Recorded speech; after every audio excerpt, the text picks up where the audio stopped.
السلام علیکم ورحمۃ اللہ وبرکاتہ۔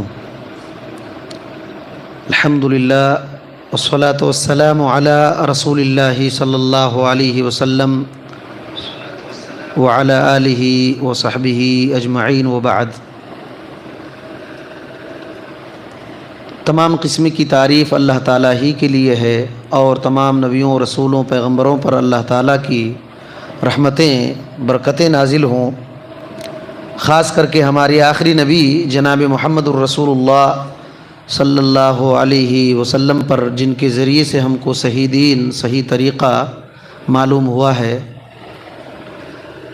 دیکھیے، اللہ کے فضل و کرم سے ہم لوگ ہر اتوار کو مسجد میں بیٹھ کر کے کچھ دینی باتیں سنتے ہیں، اور اللہ کے فضل و کرم سے ہم لوگ ایک کتاب مسائل الجاہلیہ محمد بن عبد الوہاب رحمۃ اللہ علیہ کی کتاب ہے، پڑھ رہے ہیں۔ بہت کچھ باتیں ہم لوگ سنے ہیں، آج بھی ایک دو باتیں سنیں گے انشاءاللہ۔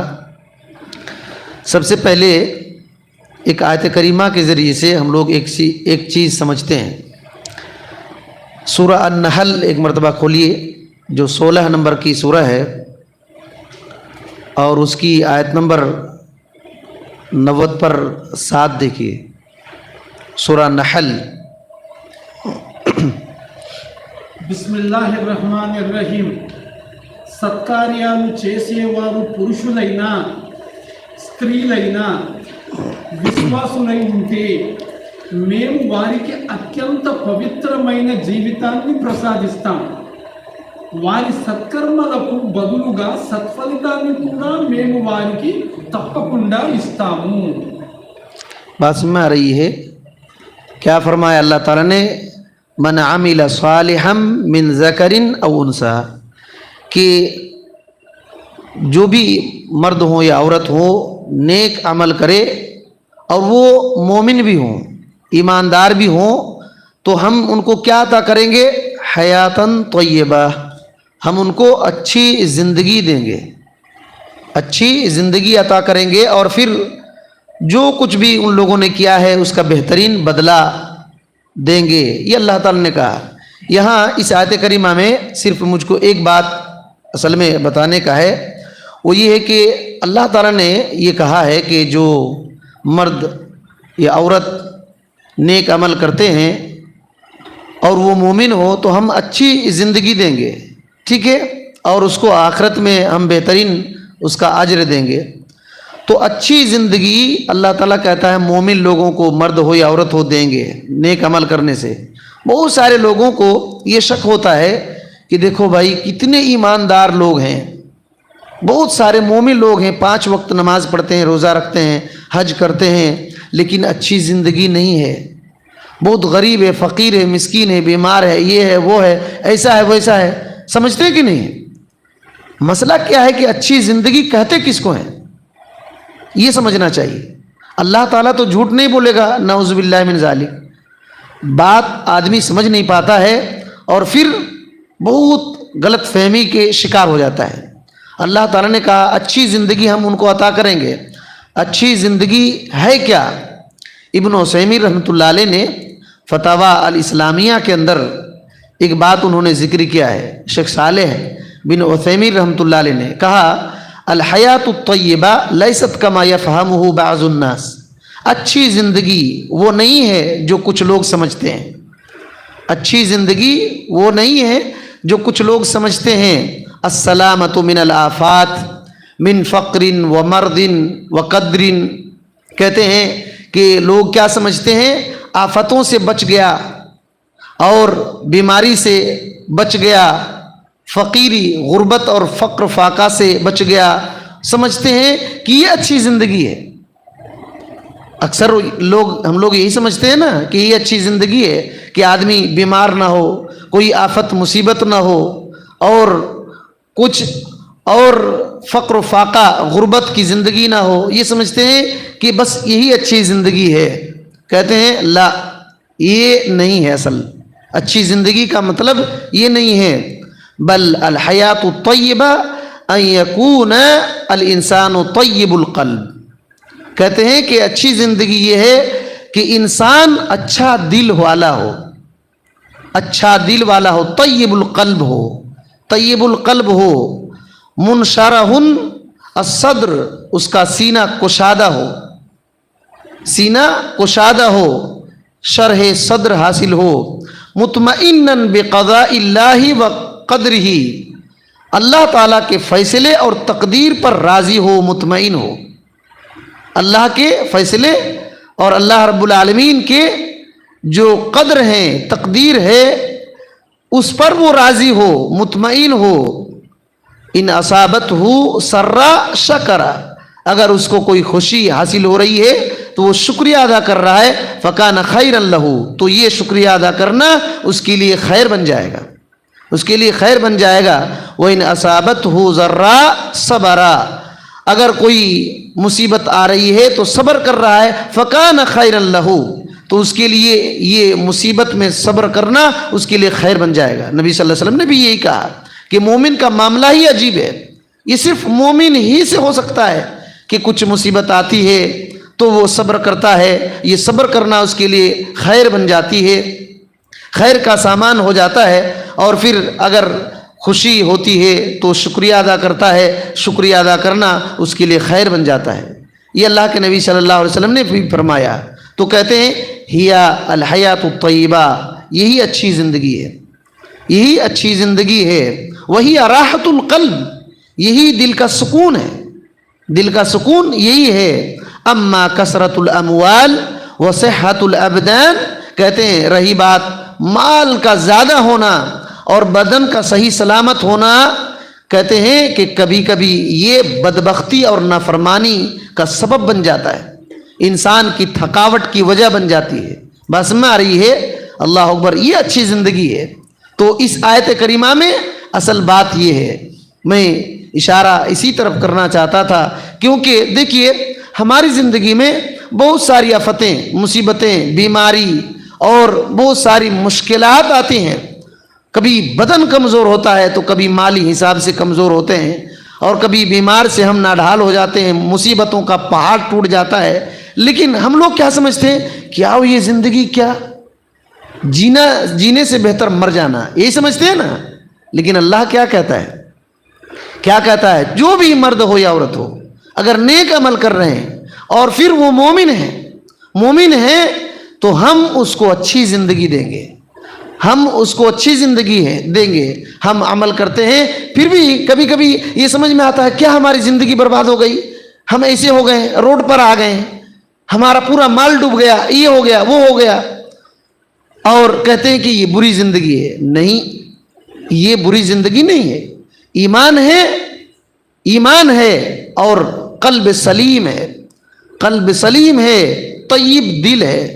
طیب دل کا کیا مطلب ہے، دل میں شرک نہ ہو اور کفر نہ ہو، بدعت نہ ہو، اور اسی طریقے سے غلط خواہشات نہ ہو، اور ڈاؤٹس نہ ہو دین کے بارے میں، اللہ کے بارے میں شک شبہات نہ ہو۔ یہ اصل صحیح دل ہے، سلامت والا دل ہے، اور اللہ کے فیصلے اور اللہ تعالیٰ کی تقدیر پر بندہ راضی برضا ہے، تو یقین مانیے یہ بہترین زندگی ہے، یہ بہترین زندگی ہے۔ اور اس کے علاوہ اگر مال کی کثرت ہو بھی، پھر بھی اللہ کے بارے میں شک شبہات ہو، شرک بدعات ہو، خرافات ہو، تو وہ اصل میں اچھی زندگی نہیں ہے۔ تو اس بات کو ہمیں سمجھ لینا چاہیے۔ اور ایک بات بتا کر کے ہم لوگ مسائل الجاہلیہ کی طرف انشاءاللہ آئیں گے۔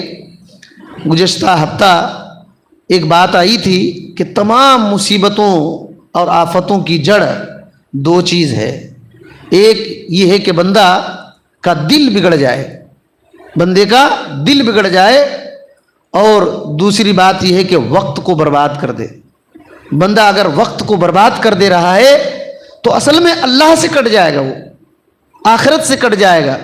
اور اگر دل بگڑ گیا، دل کیسے بگڑتا ہے، غلط صحبت کی وجہ سے، غلط صحبت کی وجہ سے بندے کا دل اللہ سے غافل ہو جاتا ہے، اور جہاں سے بندے کا دل اللہ سے غافل ہو گیا، اب وہ دل سیدھا نہیں ہوگا، اب وہ دل سیدھا نہیں ہوگا۔ تو یہ دونوں باتوں کو ذہن میں رکھیے۔ اور ابن قیم رحمۃ اللہ علیہ کی ایک بات سنیے، انہوں نے، ان کی کتاب ہے الفوائد، ابن قیم رحمۃ اللہ علیہ کی کتاب الفوائد ہے، انہوں نے ایک چیز ذکر کیا ہے، کہتے ہیں عشرۃ اشیاء ضائعہ لا ينتفع بها، کہتے ہیں کہ 10 چیزیں ایسی ہیں، ہو سکتا ہے کہ میں اسے پہلے بتا چکا ہوں گا لیکن پھر ایک بار سنیے، 10 چیزیں ایسی ہیں جن کا کوئی فائدہ نہیں، 10 چیزیں ایسی ہیں جن کا کوئی بھی فائدہ نہیں ہے، بندے کے پاس وہ ہوتی ہے، وہ سمجھتا ہے کہ میرے پاس بہت کچھ ہے، لیکن یقین مانیے اس کا کوئی فائدہ نہیں ہوتا۔ 10 چیزیں ایسی ہیں، وہ چیزیں کیا ہیں؟ پہلی چیز کہتے ہیں علم لا یعمل بہ، ایسا علم جس پر عمل نہیں کیا جا رہا ہے، ایسا علم ہے جس پر عمل نہیں ہو رہا ہے، وہ علم کا کوئی فائدہ نہیں ہوتا، اس علم کا کوئی فائدہ نہیں ہوتا۔ تو اللہ کے فضل و کرم سے ہم لوگوں کے پاس تو علم کا ایک ذرہ بھی نہیں ہے، اور ان میں سے بہت سارے ہم لوگ سمجھتے ہیں کہ بہت کچھ سیکھ لیے اور اوپر سے عمل بھی نہیں ہے، اس کا کوئی فائدہ نہیں ہوتا، کوئی فائدہ نہیں ہوتا ہے، چاہے علم کا پہاڑ ہو یا تھوڑا علم ہو یا کیا بھی ہو، اگر علم پر عمل نہیں ہو رہا ہے تو وہ علم وبال جان بن سکتا ہے، تو اس کا کوئی فائدہ نہیں ہوتا۔ دوسری بات عمل لا اخلاص فیہ ولا اقتداء، ایسا عمل جس میں اخلاص نہ ہو، علم ہے عمل نہیں کر رہا، وہ علم بیکار، علم ہے اور عمل بھی کر رہا ہے لیکن اخلاص نہیں ہے، اخلاص نہیں ہے تو وہ عمل بیکار ہو جاتا ہے۔ اللہ اکبر، بات سمجھ میں آ رہی ہے کہ عمل تو کر رہا ہے لیکن اخلاص نہیں ہے اور اقتداء نہیں ہے۔ کس کا اقتداء؟ محمد الرسول اللہ صلی اللہ علیہ وسلم کی پیروی آپ کے طریقے پر نہیں ہے تو اس کا کوئی فائدہ نہیں ہوتا، اس کا کوئی فائدہ نہیں ہوتا۔ ہم لوگ ہر جمعہ میں سورۃ الغاشیہ سنتے ہیں، حل اتاک، اس میں جو بات ہے عاملۃ ناصبہ، حل اتاک حدیث الغاشیہ جو پڑھتے ہیں اس میں کیا ہے؟ عاملۃ ناصبہ، کچھ لوگ ایسے ہوں گے کہ عمل کرتے کرتے کرتے کرتے تھک گئے ہیں، لیکن کیا فرمایا؟ تصلی نارا حامیہ، وہ جہنم میں ڈال دیے جائیں گے۔ وجہ کیا ہے جہنم میں ڈالنے کی؟ کیا وجہ ہے؟ آپ ابن کثیر کی تفسیر اٹھائیے اور دوسری تفسیر دیکھیے، نبی صلی اللہ علیہ وسلم کی اقتداء پر کوئی عمل نہ ہو وہ عمل برباد ہو جاتا ہے، کسی قابل نہیں رہتا، اور عمل کی قبول ہونے کی شرط ہی ہے اخلاص ہونا اور محمد الرسول اللہ صلی اللہ علیہ وسلم کے طریقے پر ہونا۔ ان میں سے اگر کوئی ایک چیز چھوٹ رہی ہے وہ عمل قبول نہیں ہوتا۔ تو اعمال بہت سارے لوگوں کے پاس ہوتے ہیں لیکن یا تو اخلاص نہیں ہوتا یا تو اقتداء نہیں ہوتا، بیچارے پھر اس عمل کا کوئی فائدہ نہیں ملے گا ان کو، نہ دنیا میں نہ آخرت میں، بلکہ اس کا الٹا ریاکار میں شمار ہوگا۔ اگر اخلاص نہیں تو ریاکار، جس کو اللہ کے نبی صلی اللہ علیہ وسلم نے شرک خفی کہا ہے، شرک خفی کہا ہے، شرک خفی ہے، اور اقتداء نہیں ہے تو بدعت ہے۔ اگر نبی صلی اللہ علیہ وسلم کے طریقے پر نہیں وہ بدعت ہے، اگر اخلاص نہیں ہے تو ریاکاری ہو جاتی ہے، اور ریاکاری بہت خطرناک ہے، انسان کی زندگی میں ایسے آ جاتی ہے بندے کو پتہ بھی نہیں چلتا۔ تو یہ ہے تیسری چیز، کہتے ہیں وَمَالٌ لَا يُنْفَقُ مِنْهُ، ایسا مال جس مال سے اللہ کے راستے میں خرچ نہیں ہو رہا ہے، ایسا مال جو اللہ کے راستے میں خرچ نہیں ہو رہا ہے، وَلَا يَسْتَمْتَعُ بِهِ وَلَا يُسْتَمْتَعُ بِهِ، اور جس مال سے کچھ فائدہ نہیں اٹھا رہا ہے بندہ، کیسے ہو رہا ہے؟ جامعۃ فی الدنیا، دنیا میں جمع ہے وہ مال، دنیا میں جمع ہے، بندے والا جو جس کا مال ہے وہ جمع کر کے رکھ لیا، خرچہ بھی نہیں کر رہا ہے اللہ کے راستے میں، اور خود اپنی ذات کے بارے میں بھی وہ فائدہ نہیں اٹھا رہا ہے، اور اس کو آخرت کے لیے آگے نہیں بڑھا رہا ہے، آخرت کے لیے آگے نہیں بڑھا رہا ہے، اس مال کا کوئی فائدہ نہیں ہوتا، اس مال کا کوئی فائدہ نہیں ہوتا۔ تو اس میں کئی بات آ گئی، جس مال کو اللہ کے راستے میں خرچہ نہیں کیا جا رہا ہے، یا تو خود فائدہ نہیں اٹھا رہا ہے، بندہ کنجوس بن کر کے اپنے جسم کو بھی برباد کر لیا اور گھر والوں کو بھی برباد کر دیا، بیمار ہو گئے، کھلا نہیں رہا ہے، پلا نہیں رہا ہے، اور آخرت کے لیے اس کو آگے نہیں بڑھا رہا ہے، ایسا مال رہ کر کے بھی بیکار ہے، وہ خود فائدہ نہیں اٹھائے گا، دوسرے چور لے کر چلے جائیں گے، چور لے کر چلے جائیں گے، یا تو آج کل کیس معاملہ ہو کر کے کس کا مال کس کو چلا جاتا ہے، بندہ کتنا محنت سے زمین خریدا اور دوسرا کیس ڈال کر لے لیا، اور بہت کچھ ہو جاتا ہے۔ تو اس مال کو اللہ تعالیٰ کے لیے استعمال کرنا، اپنی ذات کے لیے اللہ تعالیٰ کے راستے میں خرچ کرنا، اپنی ذات بیوی بچوں کے لیے استعمال کرنا اور آخرت کے لیے آگے بڑھانا، یہ بہت زیادہ فائدہ ہوگا۔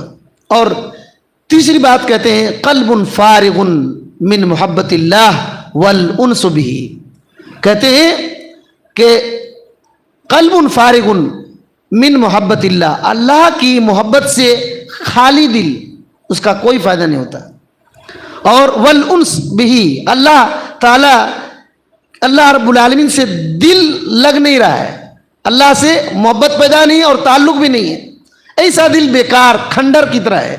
ابن قیم رحمۃ اللہ علیہ نے الوابل الصیب کے اندر ایک بات بتایا کہ ایسے دل ایسے ہے جو بالکل ایسا گھر کی طرح ہے جس گھر میں کوئی بھی سامان ہی نہیں، کوئی بھی سامان نہیں ہے ویسا، اور جس گھر میں کوئی خالی گھر شیطان کی جگہ ہوتی ہے، جس گھر میں خالی پڑا ہوا ہے، خالی پڑا ہوا ہے، وہ شیطان اس میں رہیں گے، شیطان رہیں گے، آئیں گے جائیں گے، کیونکہ روک ٹوک والا کوئی نہیں ہے۔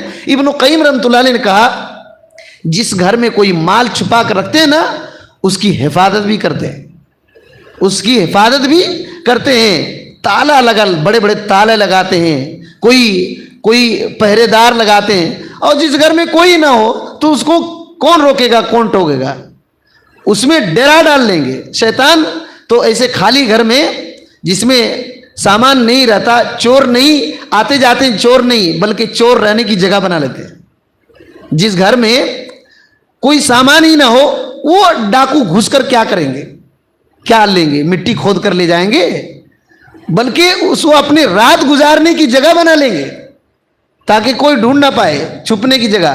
ویسے ہی ہوتا ہے جس دل میں اللہ کی محبت نہ ہو، شیطان اس کے اندر پناہ لیں گے، اس کے اندر شیطان پناہ لے لیں گے، اور جب شیطان پناہ لے گا تب دیکھیے کیا تماشا کرواتا ہے، ہر چیز دنیا کی برائی کروائے گا وہ۔ تو یہ بات ہے، اسی وجہ سے دل میں اللہ کی محبت ہونی چاہیے، اللہ سے تعلق ہونا چاہیے۔ اور پانچویں بات کہتے ہیں وَبَدَنٌ مُعَطَّلٌ مِّن طَاعَتِهِ وَخِدْمَتِهِ، ایسا بدن جو اللہ تعالیٰ کی خدمت اور اطاعت سے بیکار ہے، خالی ہے۔ بدن تو ہے، ڈیل ڈول جیم جا کر کے بنا لیا، لیکن اطاعت نہیں ہے، اس بدن کا کوئی فائدہ نہیں۔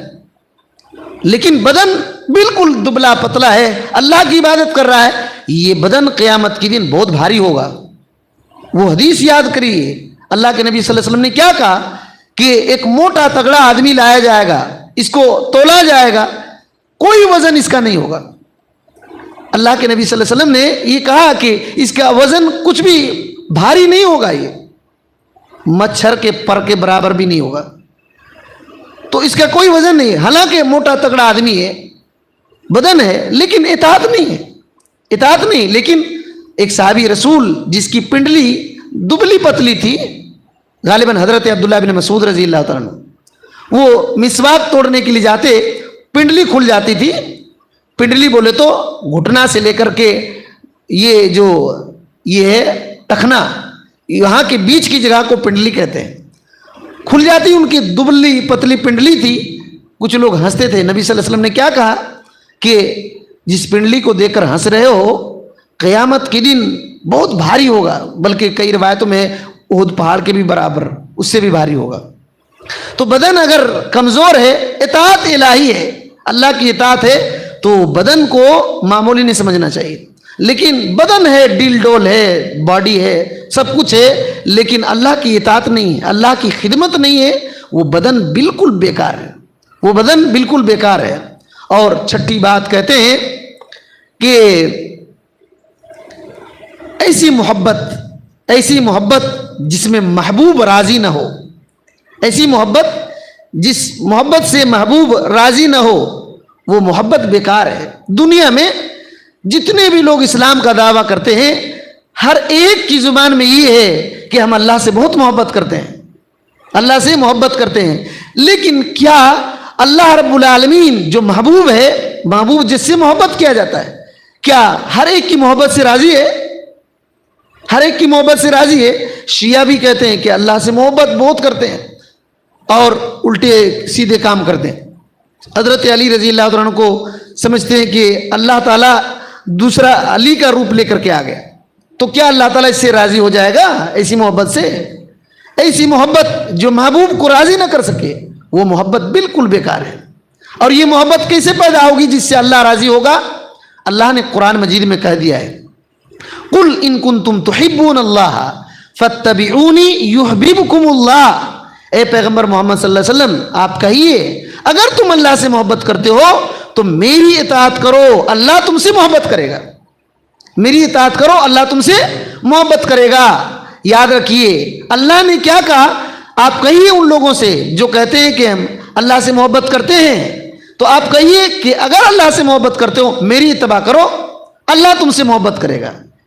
یہی محبت کا اعلیٰ درجہ ہے کہ محبوب بھی محبت کرے. دنیا میں ہر ایک دعویٰ کرتے ہیں کہ ہم اللہ سے محبت کرتے ہیں، لیکن اگر اللہ بھی محبت کرے تب یہ بہترین فائدہ ہوگا، ورنہ دنیا میں تو سب کوئی دعویٰ کرتے ہیں کہ ہم اللہ سے محبت کرتے ہیں. اور یہ محبت تبھی صحیح ہوگی جب اللہ تعالیٰ کے حکم پر چلیں گے، نبی صلی اللہ علیہ وسلم کی اطاعت کے مطابق. اور ساتویں بات کہتے ہیں وقت معطل عن استدراکی، کہتے ہیں ایسا وقت بیکار ہے، کوئی فائدہ نہیں ہے جس میں استدراک نہ ہو. استدراک کے استدراک سے خالی ہو وہ وقت بیکار ہے. بولے تو اس وقت میں کیا کیے؟ حساب کتاب لگانا، حساب کتاب لگانا. اس وقت میں کیا کیے؟ اللہ کو راضی کیے یا اللہ تعالیٰ کو ناراض کرنے والا کام کیے؟ وہ اس وقت کو حساب لینا. اگر وقت کے بارے میں کوئی حساب نہیں ہے، ایسے گزر گیا، اس وقت کا کوئی فائدہ نہیں ہوتا، اس وقت کا کوئی فائدہ نہیں ہوتا. اور آٹھویں بات وَفِكْرٌ يُجَوِّلُ فِي مَا لَا يَنْفَعُ، ایسی فکر، ایسی سوچ، ایسی پلاننگ جس کا کوئی فائدہ نہ ہو، ایسی چیز کی طرف لے جاتا ہو، ایسی فکر، ایسا سوچ جو ایسی چیز کی طرف لے جائے جو چیز فائدہ نہیں دے گی. آدمی سوچ رہا، پلاننگ کر رہا ہے، یہ کروں گا وہ کروں گا، اور وہ کام فائدہ دینے والا نہیں ہے، تو ایسی سوچ کا بھی کوئی فائدہ نہیں. بات میں آ رہی ہے؟ ایسی سوچ کا بھی کوئی فائدہ نہیں، نقصان ہی ہے. ایسے کام کے لیے سوچنا چاہیے جو ہم کو دینی اور دنیاوی فائدہ ہو، کم سے کم آخرت کا فائدہ ہو، اور اس میں ایمان کا خطرہ نہ ہو، ایمان کا خطرہ نہ ہو. تو یہ بہت بڑی بات ہے. ایسی سوچ بھی بیکار ہے جو ایسی چیز کی طرف لے جائے جو چیز ہم کو کوئی فائدہ نہیں دے سکتی، وہ سوچنا بھی خراب ہے، بیکار ہے. اور کہتے ہیں نو نمبر کی چیز کہتے ہیں وَخِدْمَةٌ مَنْ لَا تُقَرِّبُكَ خِدْمَتُهُ إِلَى اللَّهِ. اللہ اکبر. دیکھیے کہتے ہیں ایسی خدمت کوئی فائدہ نہیں. دنیا میں بہت سارے لوگوں کی خدمت کرتے ہیں نا، ایسی خدمت کوئی فائدہ نہیں ہے جو خدمت تم کو اللہ کے قریب نہ کر سکے. جو خدمت تم کو اللہ کے قریب نہ کر سکے وہ خدمت بیکار ہے، وہ خدمت بیکار ہے. دنیا میں بدعات کر کے لوگ سمجھتے ہیں کہ ہم اللہ کے قریب ہو رہے ہیں. کتنے بڑے بڑے دیگ، جیسے نظام الدین میں ہمیشہ بڑے بڑے دیگ، لوگ کیا سمجھتے ہیں ہم خدمت کر رہے ہیں، لوگوں کی خدمت کر رہے ہیں، اللہ کے قریب ہوں گے. حالانکہ بدعت ہو رہا ہے، شرک ہو رہا ہے، شرک کا اڈا ہو رہا ہے، بس لوگ سمجھتے ہیں کہ ہم خدمت کر رہے ہیں. ایسی خدمت کا کوئی فائدہ نہیں جو خدمت اللہ کے قریب نہ کر سکے. ایسی خدمت کا کوئی فائدہ نہیں. بہت سارے لوگ درباروں میں جاتے ہیں اور بادشاہ سلامت کے بہت غلو کرتے ہیں اور اللہ کو ناراض کر بیٹھتے ہیں. ایسی خدمت کا کیا فائدہ ہے؟ ایسی خدمت کا کیا فائدہ ہے؟ تو ایسی خدمت کا کوئی فائدہ نہیں ہوتا جو اللہ کے قریب نہ کر سکے اور دنیا کی سدھار نہ کر سکے. اور 10ویں اور آخری بات وَخَوْفُكَ وَرِجَاؤُكَ لِمَنْ نَاسِيَتُهُ بِيَدِ اللَّهِ وَهُوَ أَيْسَرُ فِي قَبْضَتِهِ وَلَا يَمْلِكُ لِنَفْسِهِ حَذْرًا وَلَا نَفْعًا وَلَا مَوْتًا وَلَا حَيَاةً وَلَا نُشُورًا. کہتے ہیں کہ ایسے ڈر اور ایسی امید، ایسے آدمی سے ڈرنا اور ایسے آدمی سے امید رکھنا جس آدمی کی پیشانی اللہ کے ہاتھ میں ہے، جس آدمی کی پیشانی اللہ کے ہاتھ میں ہے، اس آدمی سے ڈرنا اور اسی امید لگانا، یہ ڈر اور خوف کوئی فائدہ نہیں دے گا، کوئی فائدہ نہیں دے گا۔ ایسے آدمی سے ڈرنا کہ کیا کر دے گا، مجھ کو کام سے نکال دے گا، مسجد سے بھگا دے گا، یہ کر دے گا، وہ کر دے گا، میرے روزی روٹی روک دے گا، کیا کر دے گا، حالانکہ جس سے ڈر رہا ہے اس کی بھی ذمہ دار اللہ ہے، اس کی پیشانی کس کے ہاتھ میں؟ اللہ کے ہاتھ میں، اللہ کے ہاتھ میں ہے، اور وہ جس سے ڈر رہا ہے وہ خود اپنی جان کا مالک نہیں، اپنے بچاؤ کا مالک نہیں ہے، اپنے نقصان کا نفع کا مالک نہیں، اپنی موت اور زندگی کا مالک نہیں ہے، اور نہ ہی دوبارہ اٹھائے جانے کا وہ مالک ہے۔ سب کا مالک اللہ ہے، لیکن بندہ وہ ڈر رہا ہے اس سے کہ کیا ہو جائے گا، کیا ہو جائے گا، اور اسی امید لگائے ہوئے ہے کہ یہ میرا سب کچھ کام بنا دے گا۔ یہ ڈرنا بھی نہیں اور ایکسٹرا زیادہ امید بھی نہیں لگانا۔ اللہ تعالیٰ سے خوف اور اللہ تعالیٰ سے امید، یہ عبادت ہے، دل کی عبادت ہے، دل کی عبادت ہے۔ اللہ تعالیٰ سے ڈرنا اور اللہ تعالیٰ سے امید رکھنا، یہ دل کی عبادت ہے۔ یہ 10 باتیں ہیں جس کا کوئی فائدہ نہیں ہوتا۔ اور کہہ رہے ہیں ابن قیم رحمۃ اللہ علیہ، میں بات کہا تھا کہ آپ ذہن میں اس بات کو رکھیے کہ دل کا بگاڑ اور وقت کی بربادی یہ 2 خطرناک چیزیں ہیں۔ ابن قیم رحمۃ اللہ علیہ آخر میں کہتے ہیں وَأَعْظَمُ هَذِهِ الْإِضَاعَاتِ إِضَاعَتَانِ، کہتے ہیں ان بربادیوں میں سب سے بڑی بربادی 2 ہے۔ یہ جو کچھ بھی نقصان، کچھ بھی فائدہ نہیں ہوتا نا ان 10 باتوں کا، یہ بیکار ہے، بیکار چیز ہے نا۔ ان بیکار چیزوں میں سب سے بڑی بیکار چیزیں 2 ہے۔ کہتے ہیں ہما اصل کل اضاعہ، یہی دونوں چیزیں ہر بیکار چیزوں کی جڑ ہے، ہر بیکار چیزوں کی جڑ ہے۔ کیا؟ اضاعت القلب، دل کا بگڑ جانا، و اضاعت الوقت، وقت کا بگڑ جانا۔